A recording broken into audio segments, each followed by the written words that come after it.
So blue-black fairies, for those not familiar, I would like to start by pointing out that there's a player who's played blue-black fairies on a couple of Grand Prix in the last Mythic Championship, but their deck list isn't really a fairies deck. Like, they play some Bitterblossoms, but at the core, they're a blue-black control deck. So, like, this deck is more attuned to, like, actual factual fairies. In addition to Bitterblossom and Vendilion Clique, we've got 4 copies of Spellstutter Sprites and 3 copies of Mistbind Clique here at our top end.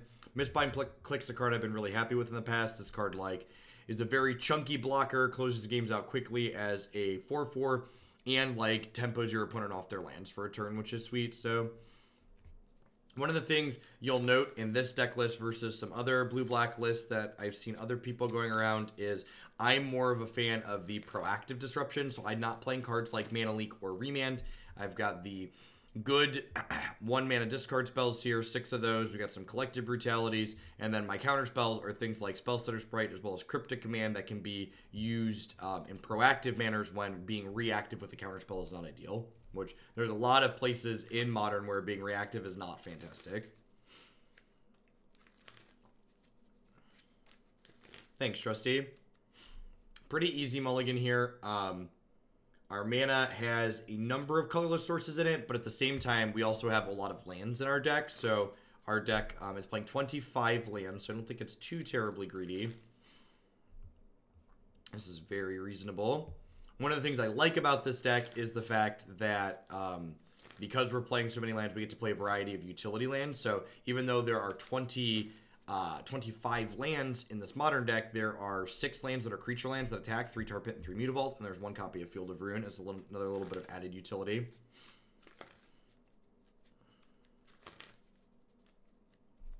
I think I'm going to bottom this. Am I? Yeah, I'm going to keep it. Hopefully it's a matchup where Cast Down has text. Hey, it's a matchup where Cast Down has no text. Yay. Alright, so Snapcaster Mage has been upgraded to Ambush Viper. Zandman, thank you for the 2-month resub. I appreciate that. Welcome back. Thanks for keeping me around. Things that transcend formats, wrong half problems, and decks that are trying to be reactive. Might be a real quick one here. I don't think this matchup is terrible for us in 3, but like, for instance, this is a hand where like this Cast Down has no text and I don't have any meaningful disruption. That's particularly quick. Yeah. Yeah, if they have anything meaningful here like Karn Worm Coil, we're just gonna concede. Yep.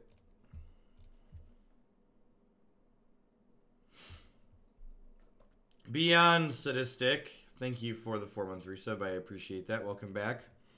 Yeah, my gold's been lingering. I feel like I've been dealing with it for like the last week and a half now. It's been real obnoxious. So we get to cut all these fatal pushes and collective brutalities that are not stellar. These Cast Down. So I need to leave 1 brutality in my deck, it looks like. Yeah, it's probably fine. Get to bring in Strokes, Ceremonious Rejections, Negates, and a couple of Damping Spheres. Tron, go to Tron, yep. Sometimes you just die.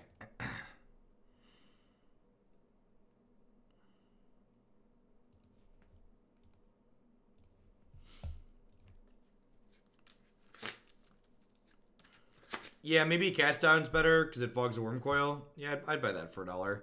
Brutality, they're both kind of mediocre.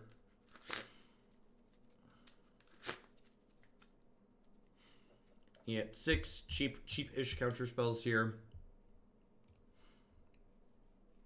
This one coming up is the easy matchup.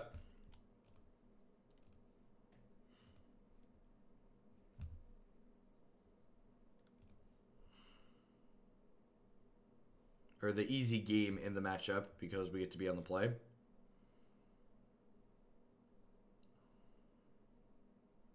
This hand has a variety of disruptive elements, but it does currently lack a clock, which is potentially concerning because it also needs land. So, like, this hand needs to draw 2 things, but I don't think I can mulligan Damping Sphere plus +2 counter spells. That is perfect. That's exactly what this hand was missing. Now we just need to draw lands.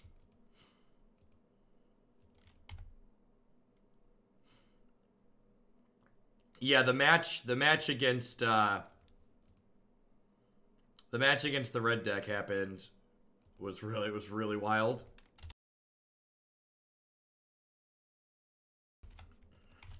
No, I conceded the first game in like 30 seconds because that's how Modern works.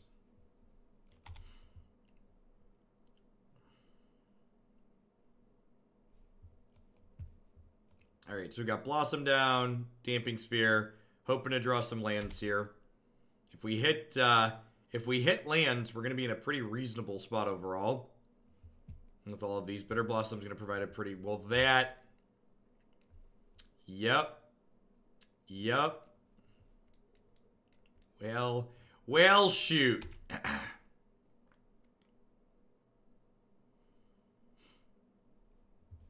All right, if we hit another blue source, we can potentially Cryptic bounce the Blast Zone before it goes off, which buys us a lot of time, yeah. We could also draw, so we want to draw an untapped blue source, or we want to draw a Nimble Obstructionist here. If we draw a Nimble Obstructionist, we'll be able to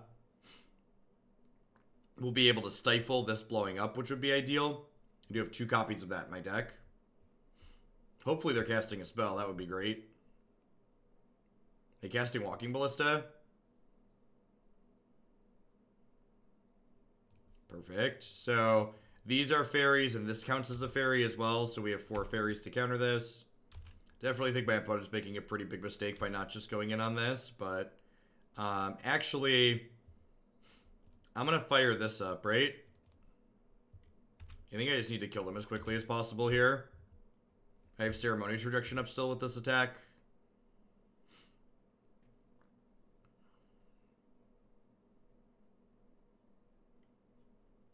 They might just jam Oblivion Stone here, in which case I get to like give them the rejection. The conservative play is just charging up the Blast Zone. Again, looking for an island or a Nimble Obstructionist.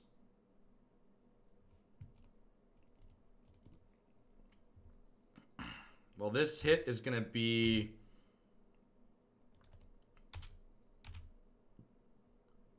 This is a hit for 6 down to 8.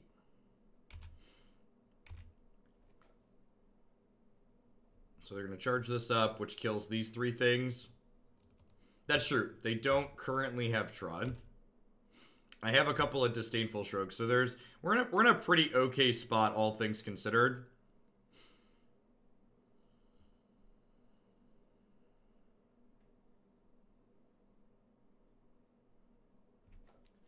I mean, even if they hit Tron, like, my board is wide-ish enough at this point that, like, I'm them dead in 2, which just attacks with these.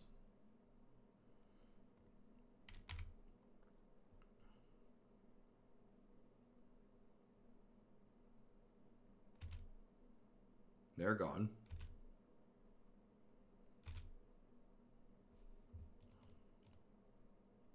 I'm just gonna go ahead and fire this up and attack them for... Deck them to 2 here. So, we stumbled a bit this game. This one can't quite fit into my autobiography 26 lands later, but we're at 25 lands. I mean, Ugin doesn't even clean up the Mutavault at this point, right? Like, there's a good chance they're just, like, dead. Because Oblivion Stone doesn't kill this either, like, even without me needing the rejection here. Alright, and remember, like I said, that was the easy game, right? That was the game where we were on the play. So... going to need to be a little bit more fortunate on the draw. Hopefully we have, like, discard spell into counter / click / nimble. This doesn't have a discard spell, but it's got Damping Sphere, and it's got Obstructionist and Bitterblossom, so hard to pass up here. Now, one of the unfortunate things here is that, I do have a fairy for this, because I do have this, but, I have to deploy Damping Sphere here on 2, because otherwise my opponent's going to guarantee to have Tron on 3, and I just can't have that.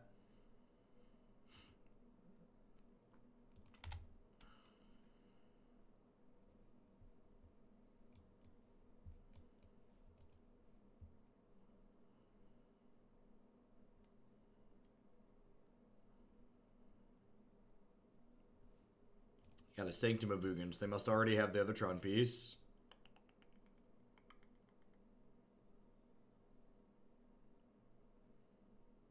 They have a window to deploy Oblivion Stone here, but I do have Nimble Obstructionist, which is nice. Sure. Field of Rune's a nice pickup.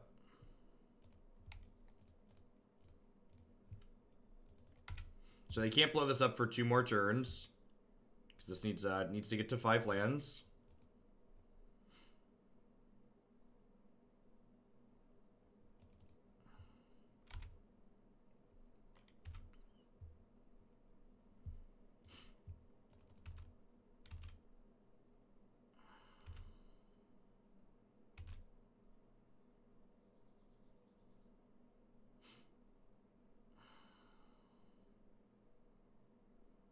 And, like, now the unfortunate part is, if I field their Blast Zone, I then can't stifle the Oblivion Stone activation, is the issue.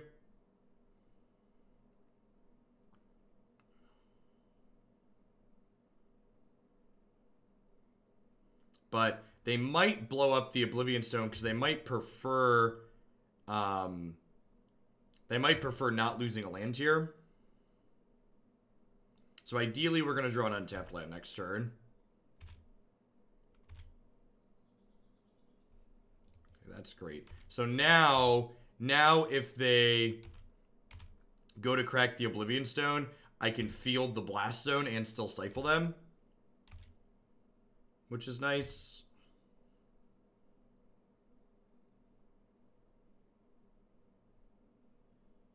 All right, so they're doing that, which I think means I just stifle.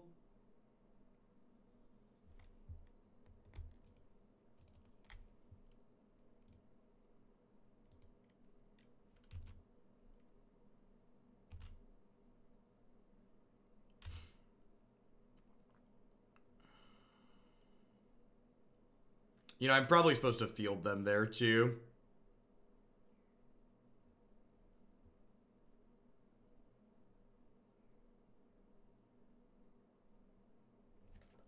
Yeah, not surprised to see them blow that right away there. It's a good draw.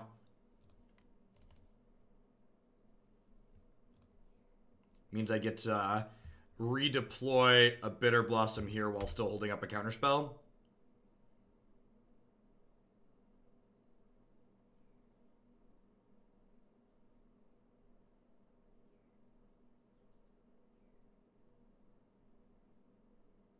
Yep.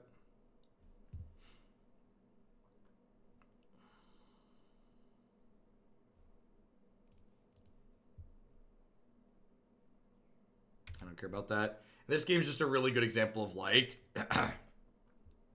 why you need pressure to go with your disruption, right? Like, we had Field of Rune and Damping Sphere this game, and it's just like, isn't quite good enough.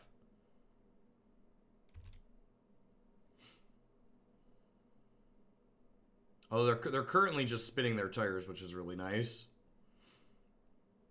They didn't have a Thragtusk to slip in here, which was great. Walking Ballista, yeah, that one's got to go. So we're hoping to draw... Oh, that's brutal. So we're hoping to... I guess that's actually not that brutal. This would be more scary if it was like a Thought-Not-Seer, right? So we're hoping to draw a land for next turn so I can play a second Bitterblossom plus hold up 2 counterspells. If we hit a land, I actually really like our spot. Just because we basically have 3 counterspells. Once we get double Bitterblossom going, this card's going to kill them very quickly. This is basically like just a divination.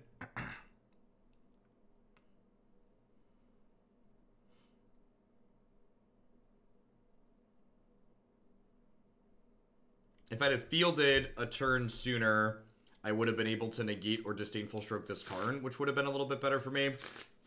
So I definitely think I missequenced the turn. The turn I Nimble Obstructionist their Blast Zone, I should have Field of Ruined them and then Nimble Obstructionist. I had 2 mana that went unused that turn, which then put me 2 mana behind on this turn.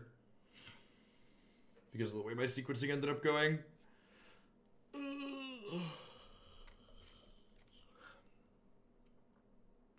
Just got another Walking Ballista, sure. Land. Ding. Oh, it's a land that attacks too. That's really good. Go.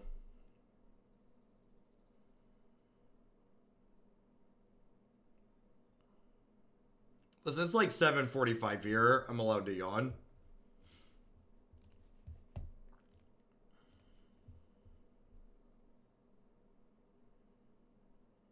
Alright, we've got 3 counter spells.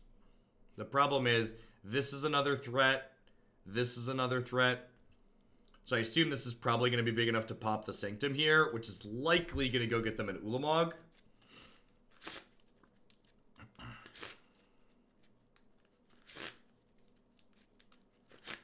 So our best draw here is like another copy of Damping Sphere. So I'm going to let them go ahead and use the Sanctum of Ugin before I decide if I'm Disdainful Stroking this. I'm probably stroking this. Well, I guess this is getting an Ulamog, so it's like, do I really want to stroke this? Because then I can't stroke that.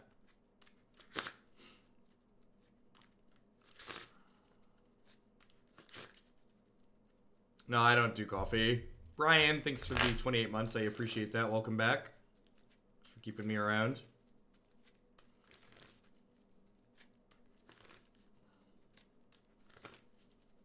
Emrakul the Promised End.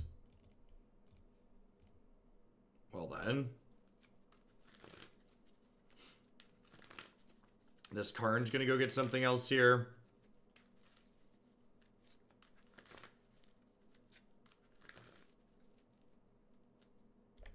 They're just drastically different cards, Chris.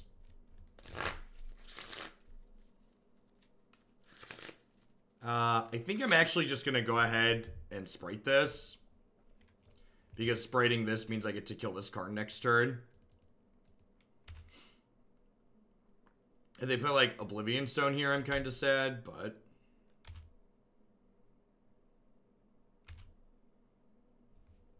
It also potentially sets me up, so... I don't care a ton about this Emrakul, the Promised End.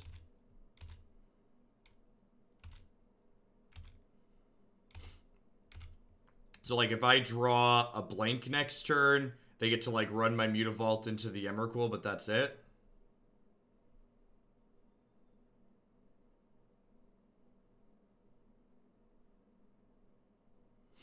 So they get to control... So, 13/13, then after they cast it, they get to control my next turn.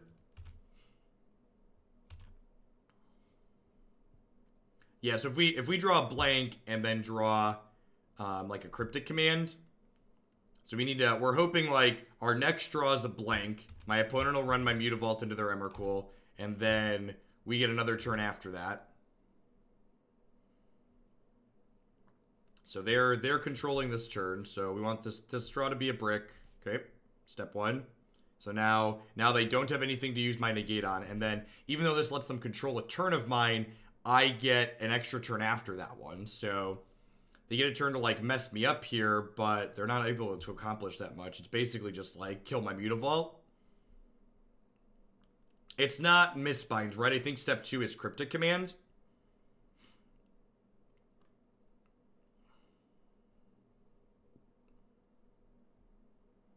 So I need ways to diddle the Emrakul, right?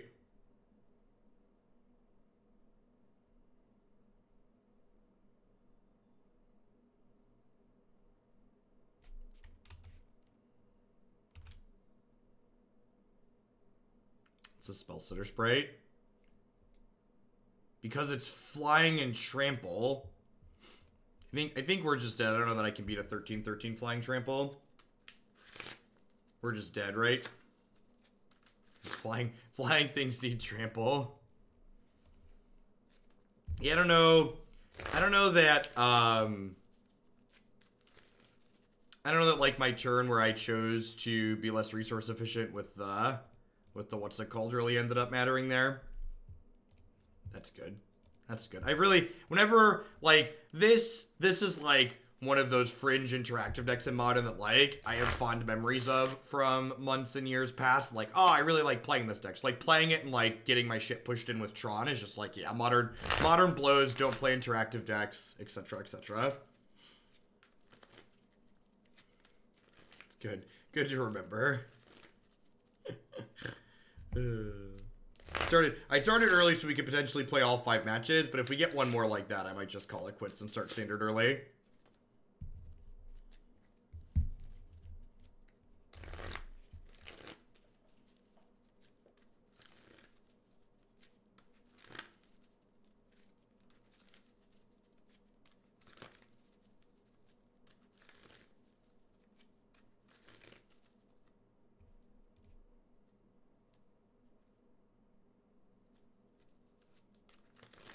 Yeah, standard cuts are fine as Zentoth.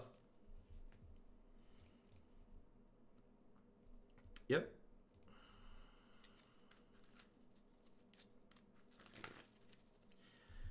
Gonna lead on Delta here. Fetch a Watery Grave tap, most likely. Unless they look like a Blood Moon deck, in which case we'll fetch a Swamp. Maybe I should just fetch a Swamp to hedge. Yeah, that's actually true. I agree with you. In the past, I felt like close-ish against Tron, and like Blast Zone definitely, like the second game it almost got us, and the third game it definitely got us.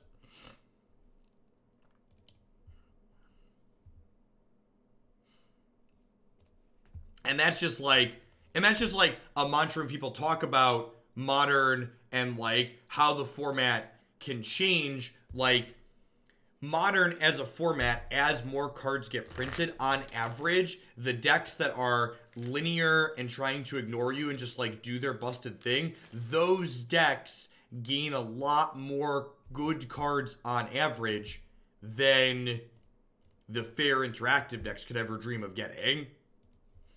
Like, sure, we got Fatal Push, Tron got Blast Zone, right? Like, just the way it ends up lining up is like night and day.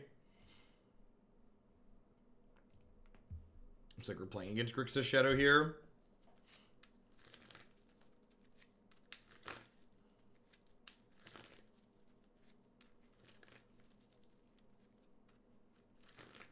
My 2 picks for aggressive decks that are competitive right now are White Splash Blue Aggro and Green Red Starcade, both of which you can find on my website. But realistically speaking, you can hit Mythic with just about anything. I'm gonna draw step this Vendilion Clique, so I want to take take their threat away if they draw one for the turn. Yeah, modern is definitely pod racing.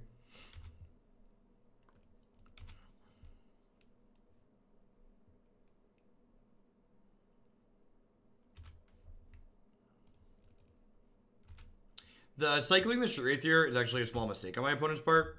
I guess they could have hit another Thought Erasure, but by cycling it in advance, they get the most looks at a threat. That gives me the most chances to take something with this Vendilion Clique that I care about.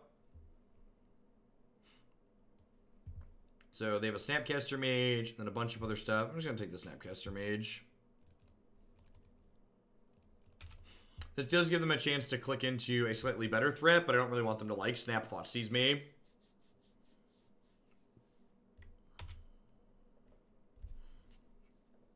Yeah, remember that Narset stops you from drawing cards. Narset's real obnoxious. In fact, it might be right to put more Lightning Strikes in the 75 because of Narset. Because Lightning Strike kills her after her first down tick. It was a long time ago, Gara. Basically, Modern has slid more and more into pod racing since Splinter Twin was banned. The banning of Birthing Pod started it on that route, and then banning Splinter Twin pushed it even further. So, I also think a lot of people who are still playing Modern today genuinely don't remember a time where Modern wasn't pod racing, because a lot of the people who played when Modern wasn't pod racing have stopped playing at this point. They just, like, moved on to other things. Whether it's Standard, Legacy, or just something past Magic. Well, their hand is not very good against Cryptic Command. They're going to find a soft stub at some point, but I've got a land to play around that. Their hand right now is Dismember plus Steamer Battle Rage, so we're really hoping to draw, like, a Bitterblossom here.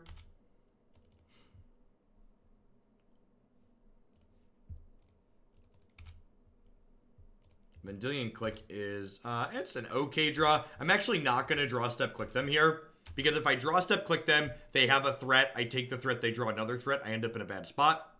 So I'm just going to hold up the Cryptic Command here, and then I'll end step the Vendilion Clique.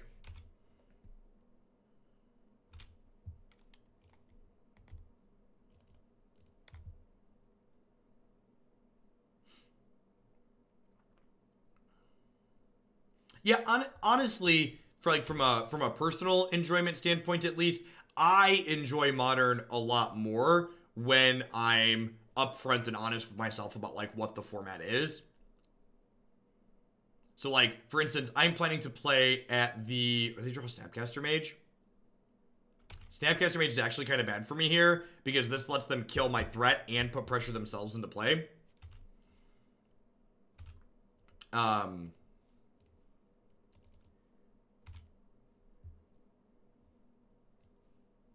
think I'm just leaving those there. What's the word that I'm searching for? You know, like, oh, they forgot to cast their Fatal Push. Awkward. Well, that's a misclick.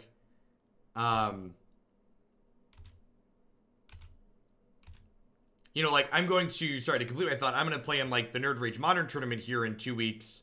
And a week and a half, whatever it is. About a week. Next weekend, not tomorrow, but the weekend after. And, like, playing a deck of, like, green-black elves, I'm just much happier playing the format like that. Because it's just, like, a deck that's actually good. It's the type of strategy that's, like, genuinely good in the format. It's doing powerful things.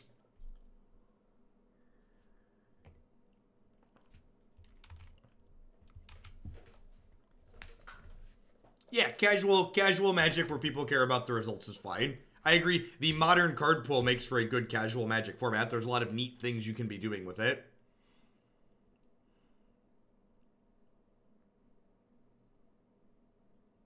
The fact they forgot to cast that Fatal Push and I have this Cryptic Command means they're probably dead to this click. So what happened was my opponent flashed in the Snapcaster Mage, and I played the click, and they forgot to push it at the end of turn.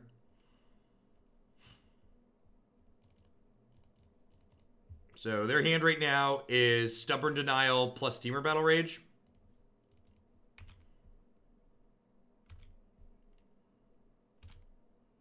Hey, 9-ball. Thank you for the 12 months of support. I appreciate that. Have a sword to go with your shield. Oh, you want a timeout. All right. Find me after your timeout's done, and we'll get you a sword to go with your shield. And now, even if they find a removal spell for this click, I have Snap Collective Brutality drain, so... This game would have been close if they hadn't misclicked, but they misclicked, so it really wasn't. This is the matchup that there is a Go for the Throat and a Dismember in my sideboard for. We just want... One of the important things that Fatal Push misses are the Delve threats in this format. So... Having more spot removal that's able to kill Gurmag Angler is pretty important. I'm going to go ahead and bring in an Engineered Explosives here. I wonder if I want to Dispel.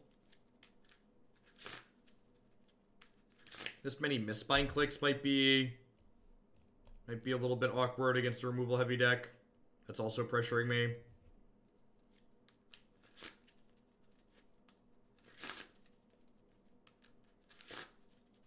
I mean, yeah, and like this deck almost meets those criteria, Chris. Like, if you play a bunch of 1-mana discard spells, you can be interactive and not be incredibly embarrassed while doing it. But like, I'd also argue that there's, you know, playing a bunch of discard spells kind of makes for tedious games some of the time.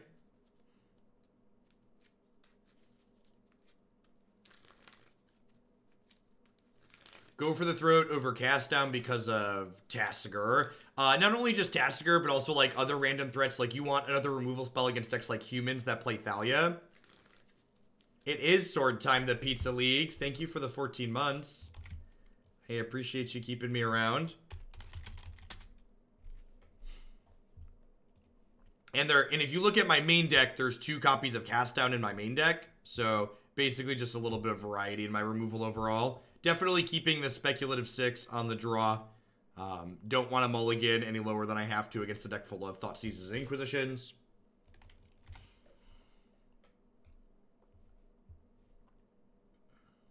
You want extra removal against like green black 2, and they sometimes have Kalitas post board or in their main deck.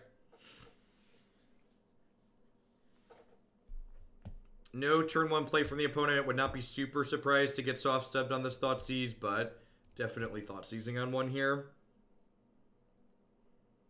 Kazooie the King, good morning, good morning. Alright, so they must have drawn Thoughtseize off of their bubble, or they just wanted the Scour on one. I'm going to go ahead and take their Death Shadow away here, I think. Am I? No, I'm going to take their 2 for 1. My deck's got a lot of removal in it. How far are we? Match 2, game 2. Started about 7:30 this morning.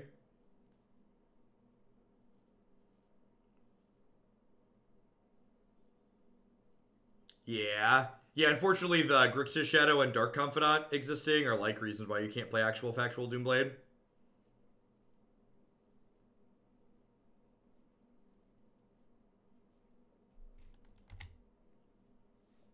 See if they drew the land here or not. They have Shadow, Serum Visions, Fatal Push, and then 2 cards we don't know. They have a fetch land. They could go fetch Shock Shadow here after taking my Go for the Throat. We're like an okay-ish spot here regardless. Like, ooh, oh, they missed the land. Okay. So this Sprite is going to be real good here because it gets to counter their next spell.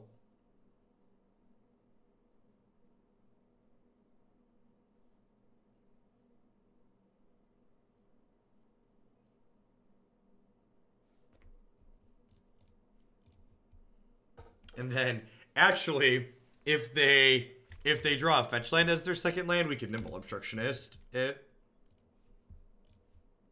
Another removal spell sounds great. Orange, thank you for the Twitch Prime support. I appreciate that. There's a lot of great people making a lot of great stuff on Twitch right now. Thanks for supporting mine this month with that. Weeponza, ladies and gentlemen. Alright, so they have Shadow, Push. I think I'm just like flashing this in. Like attacking a bunch. Ooh. Ooh, that's good. So, that actually means I'm not going to flash in the Nimble Obstructionist. And the reason why that means we're not going to flash the Nimble Obstructionist is because this card leaving play triggers the Revolt for Fatal Push, which means they can currently Fatal Push my Nimble Obstructionist, which I'd really rather not.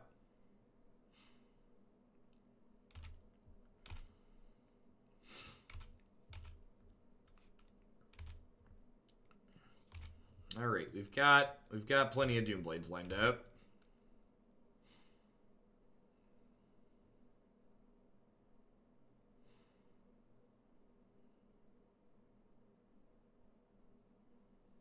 Are we dismembering my Spellstutter Sprite? Just Fatal Pushing it, sure.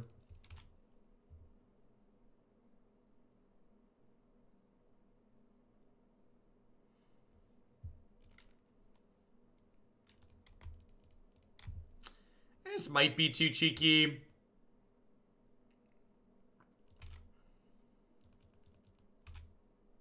I don't know. I kind of don't mind choking them on resources, though.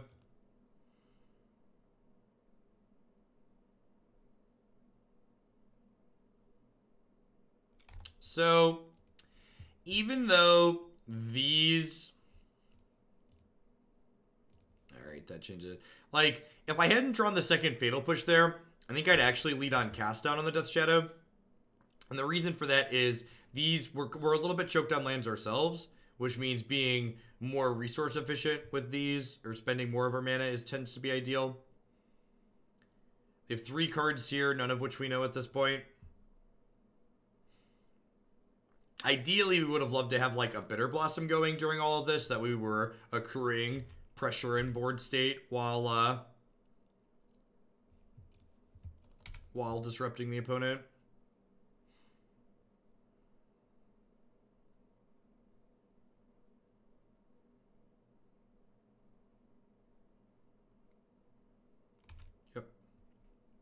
Wouldn't be super surprised to see a cast down get stubbed here. Weird sequencing here. Feel like they should probably Faithful Looting first. Or, yeah, Faithful Looting before playing this. Alright, so now they have no cards in their hands. So this Faithful Looting is literally just take the top 2 cards of their deck and put them into the bin. Yeah, to a degree, Bacchanation. Like, I have so much redundancy on the 2-mana ones that, like, being resource efficient when I'm stuck tends to take prioritization over. They discarded a Shadow. That's great. Mutavault's a great draw here.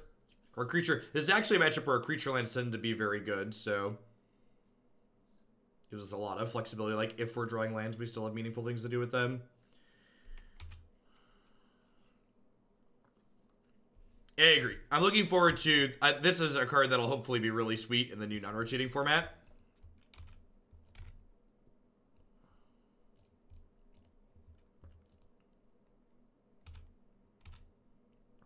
Alright, 4-turn clock. Let's go. I mean, we have plenty of answers to all of their meaningful stuff at this point. Alright, that's pretty good. Although I guess if they spin it back, I just like push their Shadow and then like smack it with Mutavault. They don't. I guess they do have a Snapcaster Mage in here. So like Snapcaster Mage could generate a 2-for-1, although they did just take Death Shadow back.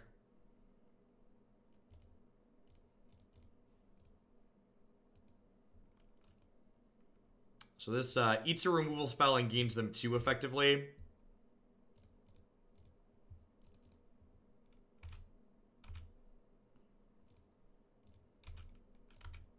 Yeah, where are all the fairies hiding? Where are my Mistbinds and my... Oh, I guess Mistbind's not particularly good on this board state. Where are my Blossoms and my Cliques? Even Sprite's fine here. Going down to 2, yep. So should be dead. Got Cast Down plus Dispel here.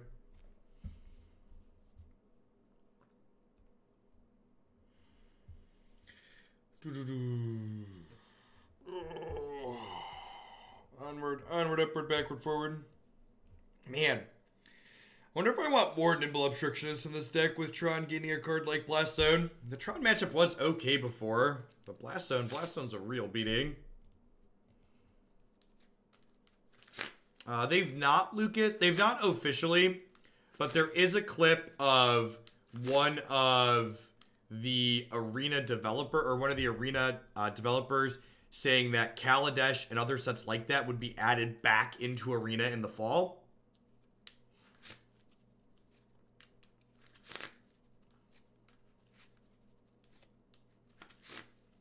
So I assume at a minimum they're gonna be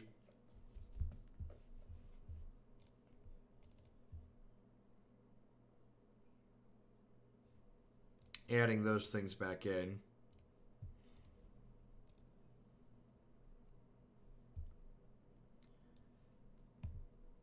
All right, there's a Storm brewing. So like, I know they have triple Baral here. I know they have triple Baral here, but I think I'm supposed to take a Baral, right?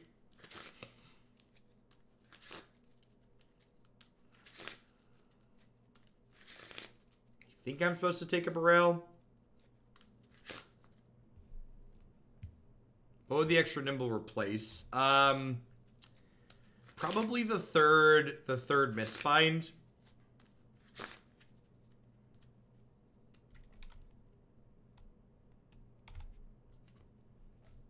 Well, they already have a bunch of the old sets coded, Justin. So like before it went into open beta, all of the previous standard that rotated out was in arena. I think they kept 6, right? Yeah, my opponent mulliganed to 6 and they had land double cantrip, so like their keep seems fine. We're open to draw another Fatal Push here or a land. If I draw a land, I can click the last Baral out of their hand. Inquisition also works.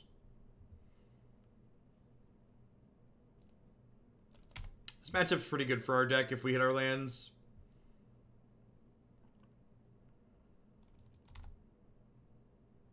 Yeah, and honestly, like, some of the cards they've printed in War and some of these other recent sets say to me, like, they're designing some cards with the idea that they're going to be in this non-rotating format in mind. Just, like, looking at them and, like, what they do and how they interface with things. It's like, oh, this is here because it interacts profitably with things from Kaladesh. And I think I just can't afford to let them have a creature in play. And, like, the way this game has played out really reinforces that I was correct to take what I took. I'm actually going to take their Grape Shot here because I don't... Like, I feel bad if I click them into Gifts Ungiven, but I really don't want to get my threat Grape Shotted, especially when I'm holding double Mistbind Clique.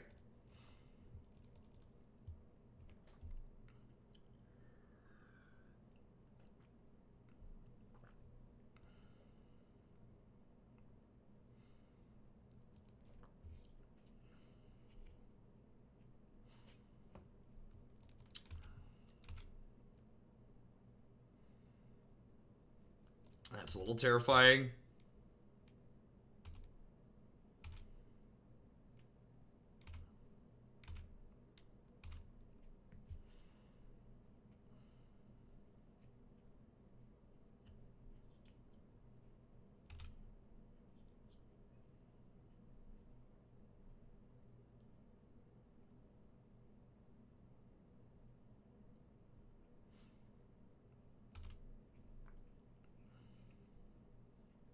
Yeah, I agree, Persip.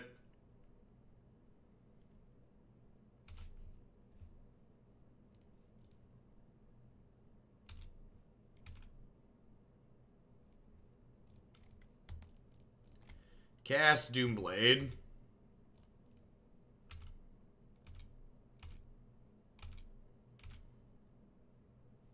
Land's not a terrible draw here. Means I get to Mistbind Clique them. What was my opinion of energy when it was in standard? It's a really neat mechanic that had the details wrong. I think Mark Rosewater summed it up really well. Rosewater's really good at his job. Just the mechanic itself isn't inherently bad, but like cards like Rogue Refiner are really an issue. So this champions a fairy, which is an older mechanic that says you exile a fairy when it comes into play, and then when this eventually leaves play, I get the Vendilion Clique back, and then when this champions a fairy, I get to tap all lands target player controls.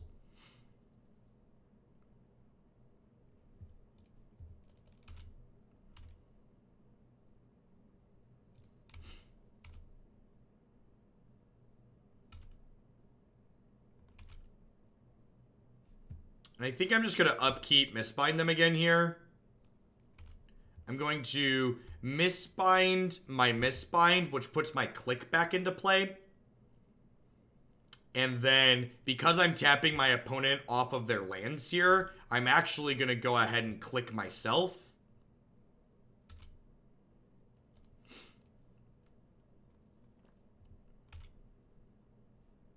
Because if I hit a Collective Brutality, I kill them next turn.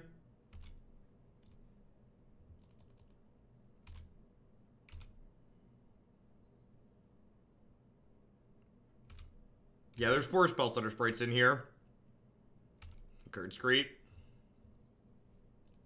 So, discard spells, removal spells, a lot of good draws here. Another Mistbind Clique, also a decent draw.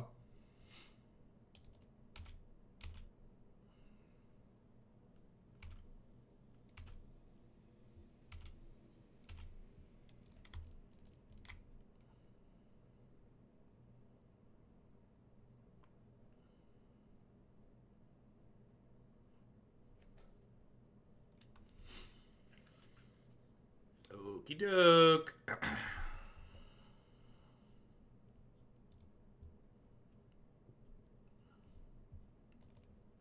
Dispel, negate, go for the throat. Damping Sphere, explosives comes in. I would kind of go back and forth on what exactly I want to do in this matchup.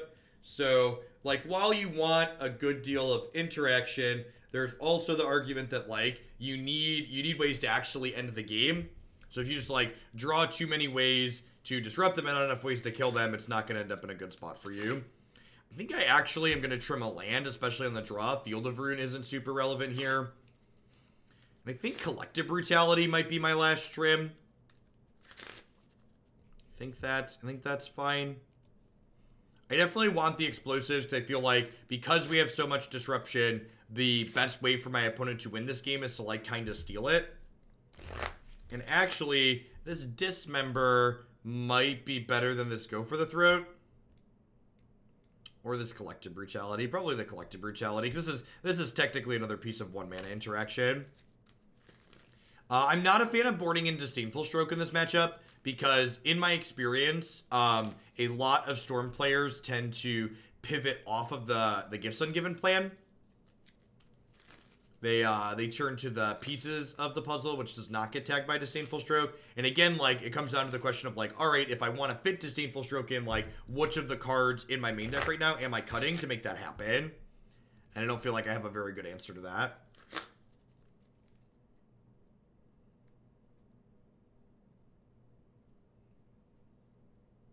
I have a lot of counter spells in my sideboard, most of which are for the Tron matchup. Like that's Tron is the reason that Tron and Titan decks are the reason why there's a bunch of Disdainful Strokes in my board. Tron's actually also the reason there's Damping Spheres, but it's like since I have Damping Sphere for Tron, I might as well board it in here as well.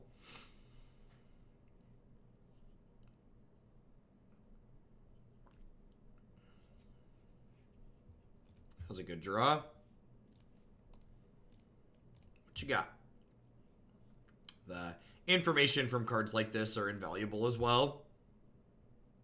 They went top bottom, so I assume that means they're hitting their land drop next turn. Either that or they're hitting another cantrip. My pieces of the puzzle prediction looking to be accurate here. Even if my opponent doesn't play something I can Spellstutter Sprite this turn, I am going to go ahead and just play a Naked Sprite here so I can start attacking them. Getting the first Sprite into play gives me more fairies for my next Spellstutter Sprite, which is valuable. Do I want to Inquisition here? I think I did, actually. Yeah, I think I messed up here. And the reason why I messed up is because if I'm Inquisitioning here, I should have Inquisitioned during my first combat step.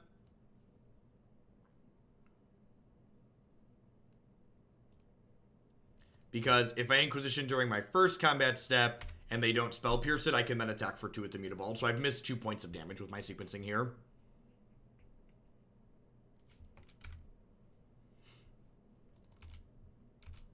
And like now, obviously, I want to hold up like Spellstutter Sprite / Fatal Push and stuff like that. Morning Blue.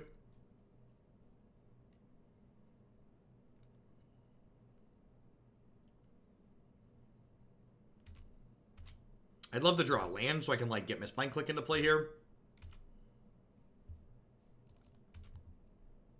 Can't cast that yet because I know my opponent has a Spell Pierce. We're 1-1 and we're up a game here against Storm. Blast Zone out of Tron really messed us up in the first match. Now, even though we have a lot of disruption in our hand here, at this point, we're definitely in danger of losing this game because my opponent has more mana than we do. So their hand right now is Spell Pierce, Passive Flames, Desperate Ritual, and then one card I don't know.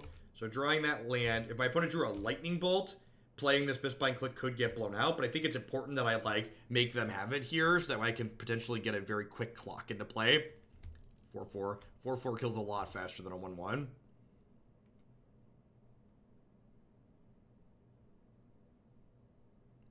So, like, if this resolves, it's going to allow me to next turn play the Damping Sphere without fear of getting Spell Pierce and, like, having to tap out. And also kind of an amusing note, by putting the Spellstutter Sprite under the Mistbind Clique, it allows me to turn these removal spells into a counterspell on a future turn by killing my own creature.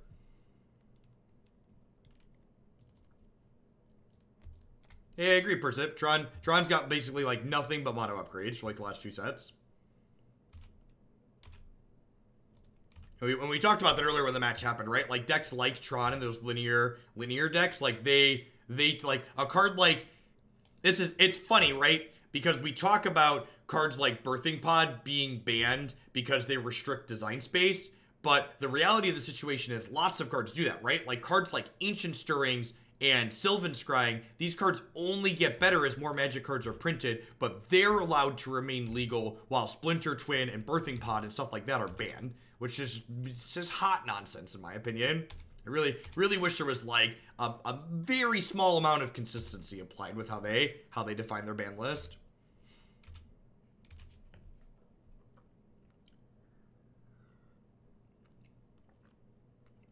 Like I wish like if they're gonna ban Birthing Pod with the shtick, it restricts future creature design space, fine, I'll give it to you. But now how about you ban Ancient Stirrings for the same reason? Like, ban all of the cards that restrict design space or ban none of the cards that restrict design space. Pick one.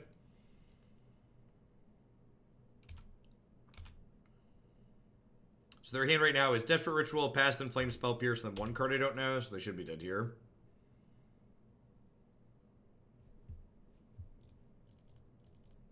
Spell Pierce this.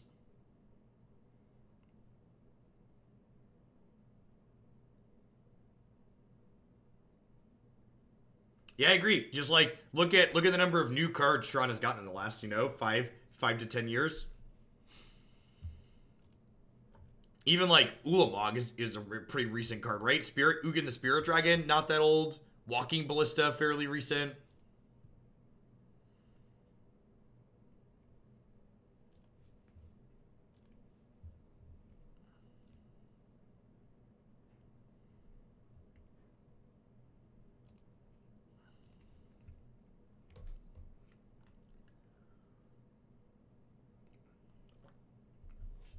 Sanctum of Ugin, yep.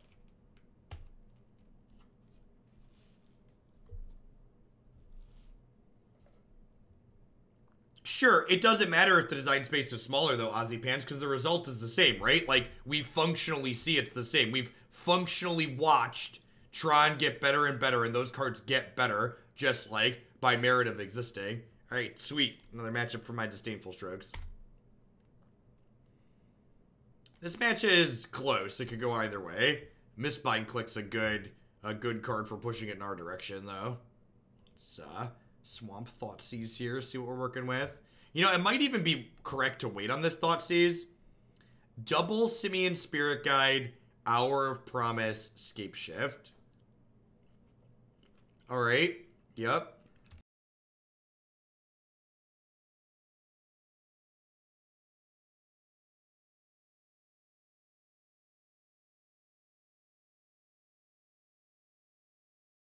Do I just take Hour of Promise here? I'm going to take Hour of Promise. They're pretty far off of Scape Shift, right? Like, Scape Shift requires you have lands in play. It's weird that they have Simian Spirit Guide and Scape Shift in the same deck.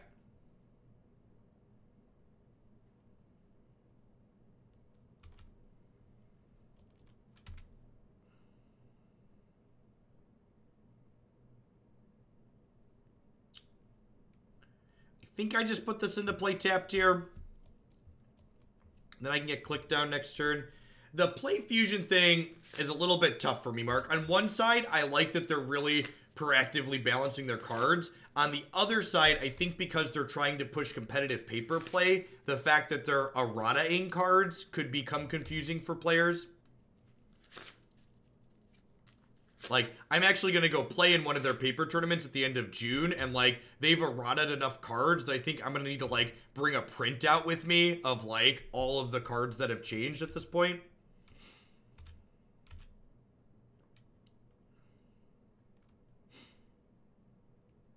Are we hardcasting Simian Spirit Guides? Yeah, we are. Yeah, we are.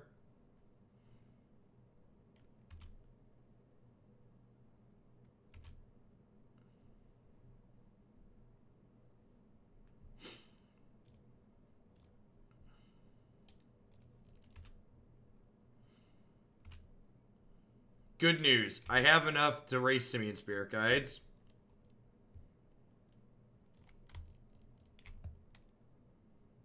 Yeah, but, like, the flip side of that Ace 2 is, like, if their Simian Spirit Guides or lands, like, what I'm taking changes potentially.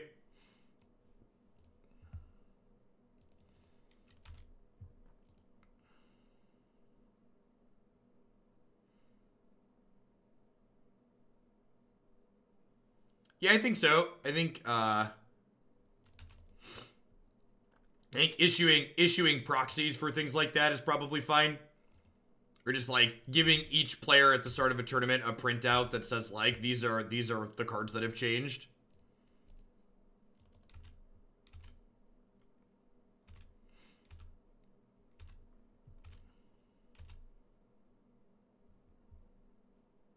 That's a Cryptic Command. So, the Cryptic Command's, like, an okay draw here, but the problem is my opponent here soon is going to be able to just start making land drops to kill me. I think I'm upkeeping this clique, this Mistbind Clique. SSG is Simian Spirit Guide. It's this card right here. It can exile from your hand to make a mana for one turn. So their hand right now is just Scape Shift, so playing this means I don't die this turn.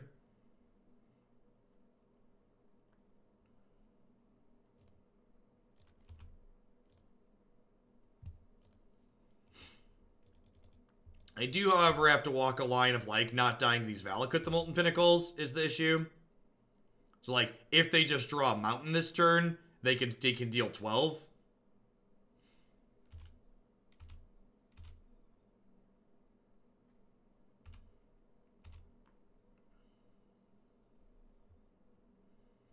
Mutavault's an okay draw here.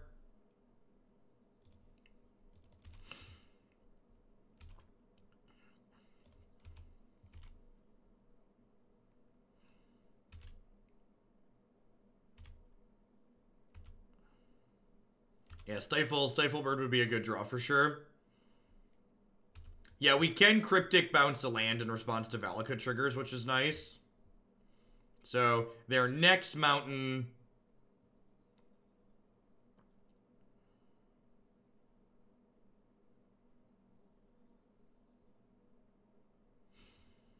So, now, they already played a land for the turn. So I think my line here is Cryptic, counter this, return your Stomping Ground to your hand. So, like, now they can sack Steve to deal 6. Nope, they don't want to sack Steve to deal 6. Deal. The opponent's win condition is this card right here. How's casting Cryptic Command in Modern going? I mean, it could be worse. I think we're actually about to be up a game here.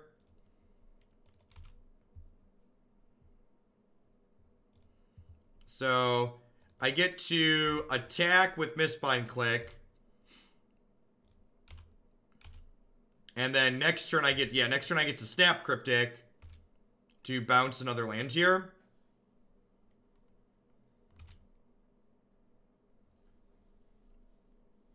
It's like, is there a downside to snapping Cryptic right away? If they draw Hour of Devastation, I die.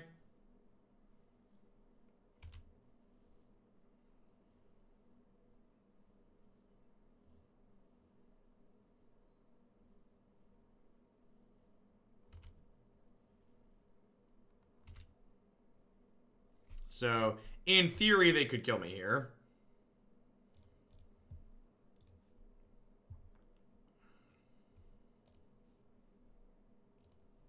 So I'm going to trigger Cryptic Command.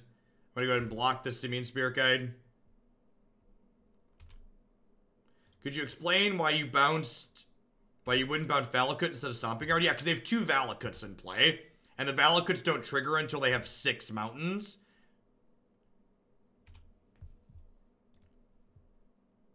So by returning the mountain to their hand, I effectively shut off both Valakuts, while turning a Valakut would only turn off one of them. So they get to deal 6 here. I guess they could have drawn Lightning Bolt to kill me here.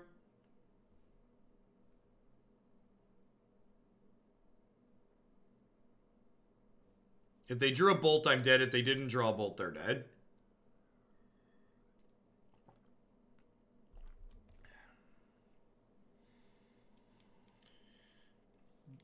Because even if they kill Mistbind Clique, my Vendilion Clique comes back, and then Vendilion Clique plus my creature lands kill them. Yeah, land burn in a way. They're a combo deck, so the card Scape Shift, which is actually standard legal, combos with the card Valakut plus Mountains. Is the TLDR, basically.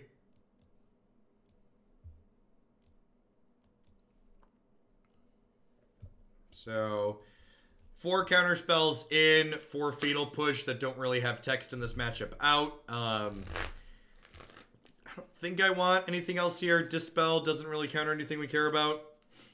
I think leaving the cast downs in is fine, because sometimes they board in things like Tireless Tracker or Obstinate Bailoff. And occasionally, you can Nimble Obstructionist to stifle a Primeval Titan enters play trigger, and then cast down the Titan before it gets to do anything else that's relevant.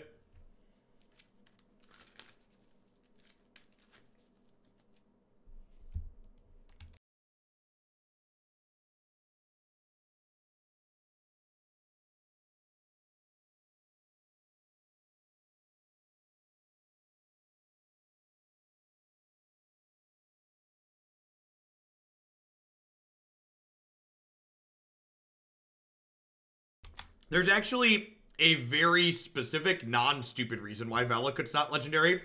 So, when Valakut was printed, the legendary rule was that you and your opponent couldn't have the same legendary and play at the same time. So, they didn't want to make Valakut legendary because they didn't want people to be stone raining each other in standard. They didn't want you to play a Valakut and kill your opponent's Valakut, because land destruction is a bad mechanic. So in an attempt to make land destruction not be a thing due to the legendary rule, they made it non-legendary.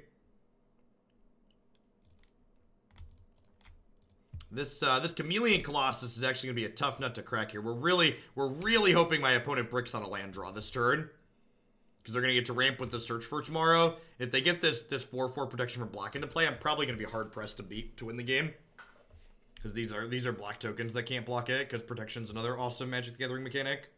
All right, sweet. So Kadama's reach here is good for us because it means that I'm gonna be able to Vendilion Clique the Chameleon Colossus. Although they are going to get Hour of Promise going, which is just going to get a bunch of Valakuts into play, which is a little scary.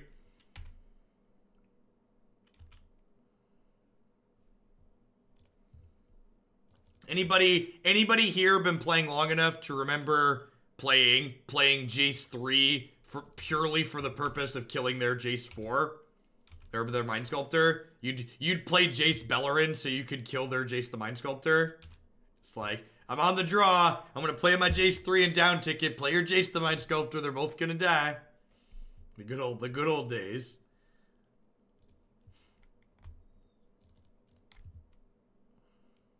Yeah, Geist of St. Traff. Remember playing Phantasmal Image as Geist of St. Traff Doomblades? That was the best. Oh, so we're just super dead, huh? Doesn't matter. They have 3 cards I can't beat, so we're going to go ahead and concede. Falcon Modern, on to the next one.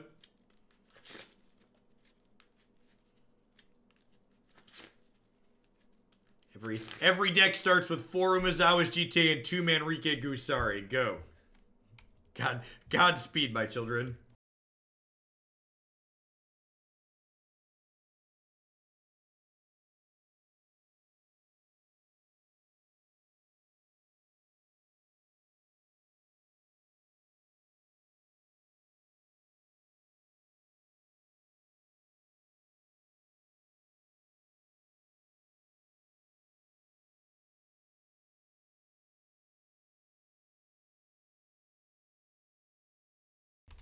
This hand's pretty good. This is probably a Snapcaster Mage Naked and Afraid on 2 to just start attacking for 2.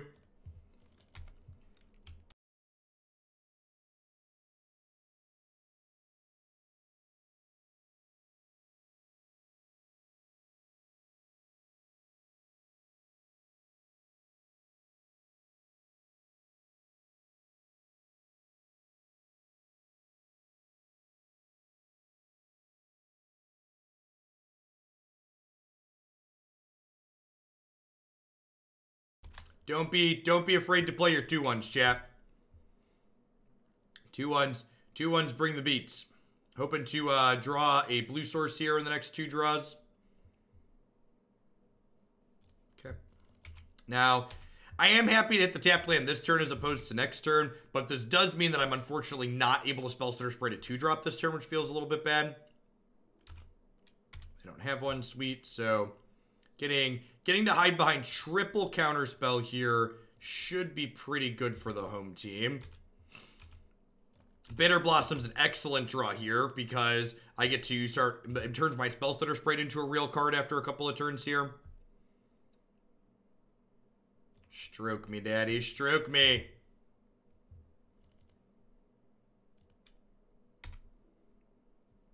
So I've got their next 2 plays covered, and then once the Cryptic Commands are spent, we should have enough Fairy Rogues here from Bitterblossom for Spellstutter Sprite to be a real card. Unfortunately, I'm not going to Thoughtseize this turn because it doesn't leave me enough mana to Cryptic Command. And if I, like, Thoughtseize and see a hand like I saw in the second game where they have multiple threats I can't beat, I'm going to be in a lot of trouble. Again, we're getting into this danger zone where my opponent potentially just, like, kills me with Valakuts naturally. And my hand's good enough at this point that I might actually, I think I'm going to go on the Bouncing Lands planned again.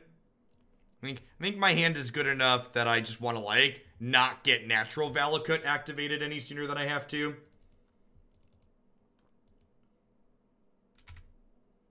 I would really love to draw a black or blue source that's untapped here so I can Thoughtseize plus hold up Cryptic Command.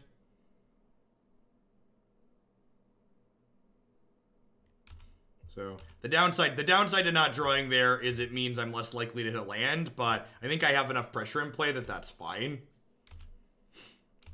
Because this Valakut starts triggering when they have 6 mana, or 6 mountains in play. So keeping their mountains in their hand is, like, pretty important here. Sakura Tribe Scout. Nope.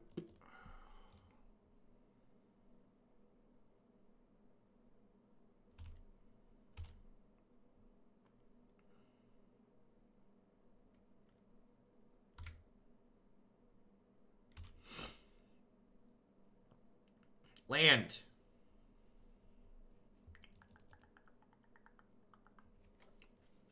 Do I want to play with fire? Probably not. I think I'm just like a lock under this Cryptic Command. Cryptic Command really showing its power and flexibility in this game here. Like, yeah, this puts them to 6. They have counter bounced up again.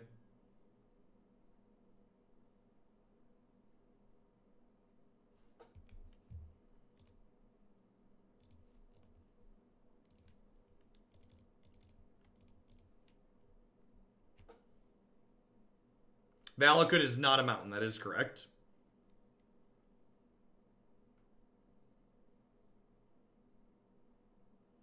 Alright, sweet. Got to do our thing there.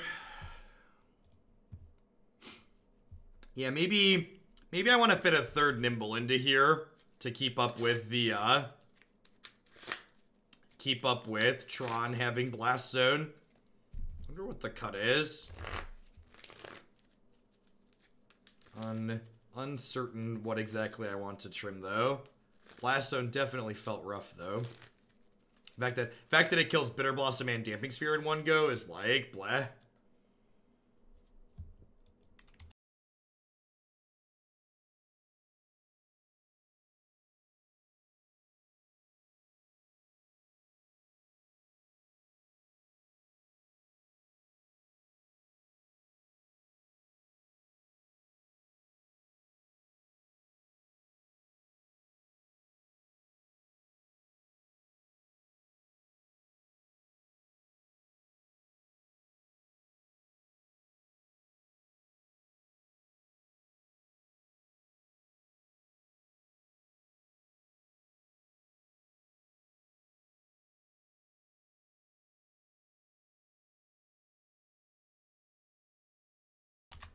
Don't wish ill on the Fae, Rad.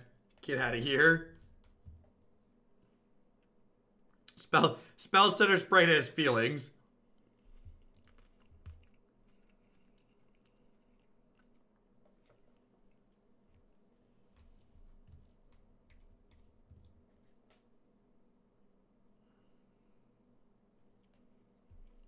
It's fine. Hopefully it's a matchup where Fatal Push has decks. Like I said, the biggest issue with playing decks like this in Modern is that, hey, look at that. Remember when I said I wanted another Nimble Obstructionist for the Tron matchup? Yikes. Hey, look. There's a Blast Zone.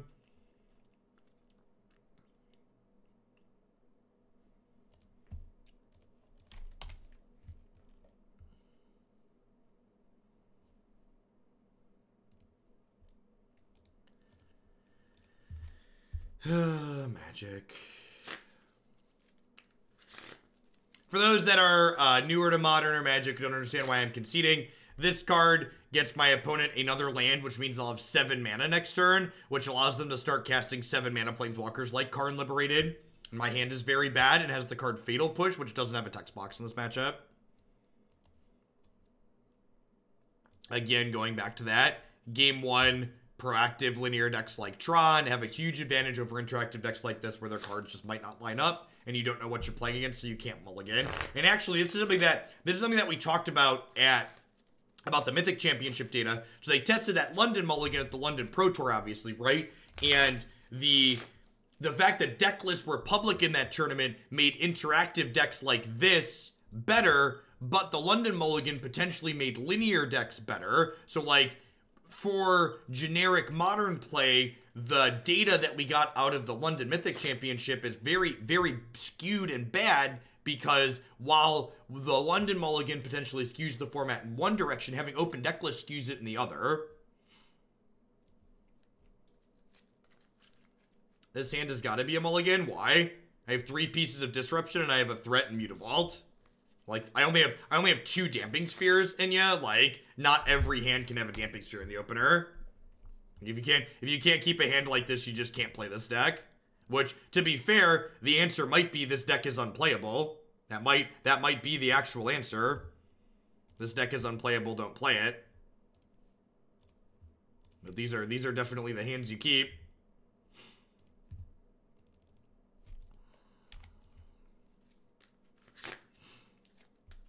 You think 3 pieces of disruption and a threat are nothing, this isn't the deck for you.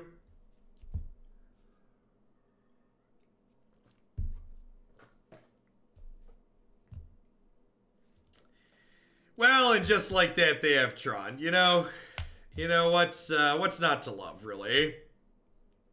Just like that, they have Tron.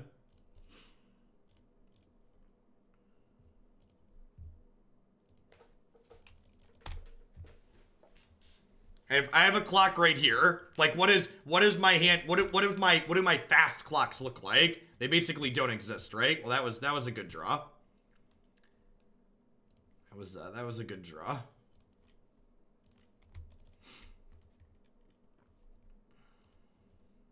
There's one Field of Ruin in my deck and 2 Damping Spheres, and that was one of them. All right, 5 turns. Let's go. I just hate everything about everything. Tron sucks. Sometimes Magic sucks. Modern definitely sucks. Oh, this game.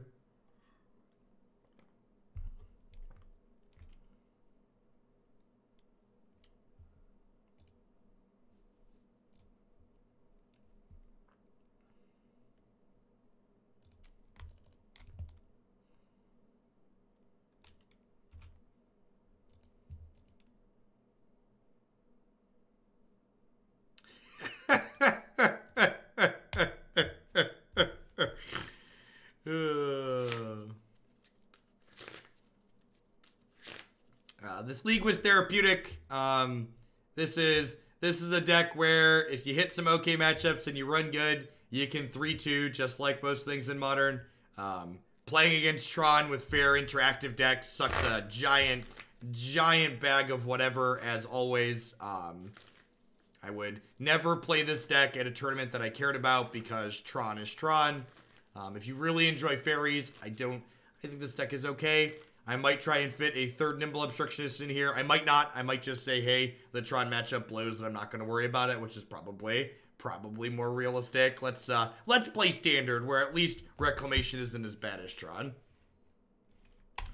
That should be the tagline. That should be the tagline for Standard. Wilderness Reclamation.